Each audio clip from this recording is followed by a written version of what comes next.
For nearly 40 years, the kingdom was ruled by a king who was already dead. His body sat on the throne the entire time. Behind a sealed door, in a chamber no one was permitted to enter, the king remained exactly where he had died. And the kingdom went on obeying him, issuing laws in his name, and treating every decision as though it came from his own lips. Everyone knew he was dead. That was never the secret. The court announced no miracle, claimed no resurrection. They simply sealed the throne room, with the king's body still on the throne, and continued to rule for 4 decades as though he had never stopped reigning. The question is not how they hid a death. They hid nothing. The question is why an entire kingdom decided that a dead king on a sealed throne was better than a living one who could take his place. The kingdom sat in Southeast Asia, in a Siamese court of the 1600s, whose records survived only in fragments, enough to reconstruct what happened, though not always why. The king had ruled well, and ruled long, but he had made one catastrophic omission. He had never named an heir. He had outlived his own sons, quarrelled with his brothers, and trusted no one enough to mark them as his successor. And then, without warning, he died, leaving a throne that, by the strict tradition of his court, could not simply be filled. Because in this kingdom, the throne was not a position to be inherited, it was believed to be occupied. As long as a rightful king sat upon it, the kingdom was whole. But an empty throne was a wound, an opening that invited every ambitious noble in the realm to fight for it, and the king had left them with exactly that: an empty throne, and no one with the right to sit on it. So the court made a decision that sounds insane until you understand the logic behind it. They did not remove the king's body.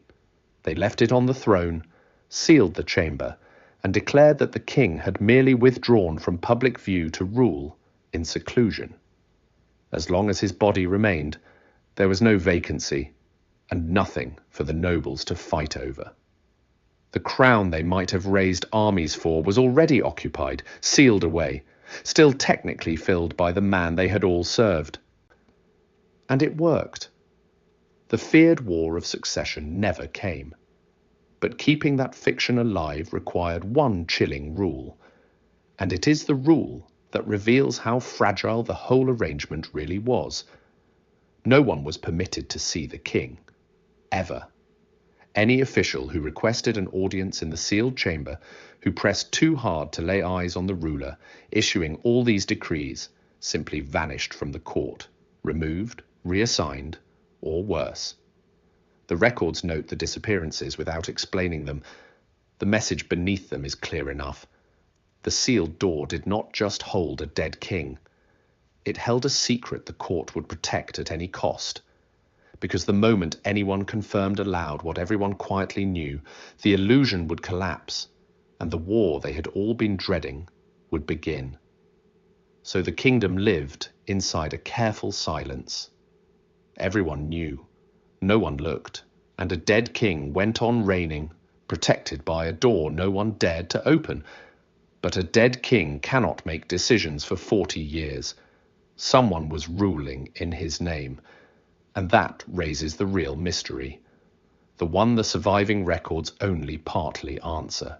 If the king was dead behind a sealed door, then who ruled the kingdom in his name for 4 decades? The records point to a small council, a handful of senior officials who had been closest to the king in his final years. They issued every decree on the king's behalf, claiming to carry his instructions out of the sealed chamber. No one could contradict them, because no one else was permitted inside. Whatever they said the king had decided became the king's decision. It was, in effect, rule by a committee hiding behind a corpse. And here the historians divide. Some argue it was exactly what it looks like.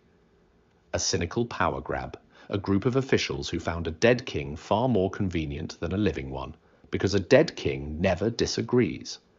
A sealed throne let them rule absolutely, while claiming they were only servants carrying out their master's will. But others point to something harder to dismiss. For 40 years, the council's decrees were, by the kingdom's own records, remarkably careful. They raised no punishing taxes. They started no reckless wars.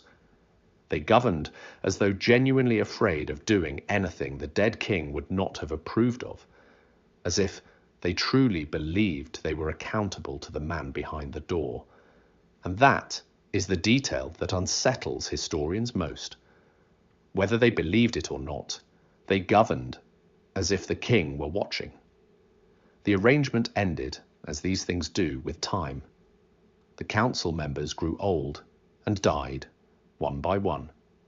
The careful knowledge of how to maintain the sealed throne, what to say, how to issue the decrees, how to keep the fiction intact, faded with them. A new generation of nobles, who had never known the living king, began to ask the question their parents had been too afraid to ask. What is actually behind the door? Eventually, they opened it.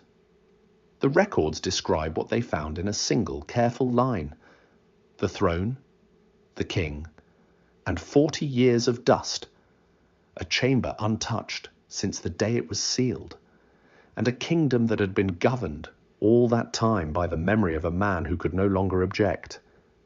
With the door open and the throne visibly empty of any living ruler, the thing the court had feared for 40 years finally arrived. The succession the sealed throne had prevented came anyway, delayed by 4 decades, but not avoided. Which leaves the question the whole strange arrangement was built to answer. Were the officials who sealed that door cowards, hiding behind a dead man to hold power they had no right to? Or did they do something almost wise? Buy their kingdom 40 years of peace, using nothing but a closed door and the authority of a king who no longer needed anything. To hold back a war that would have cost thousands of lives, they kept a dead man on a throne rather than let a living one fight for it. And for 40 years, it worked. Tell me in the comments what you would call that. Cowardice, or the strangest act of peace a frightened court ever managed. I read every one. And if you want to know about the palace that was left in a single night to a servant who had never owned anything, and what he did with it, that story is coming next. Subscribe, and I will see you there. See.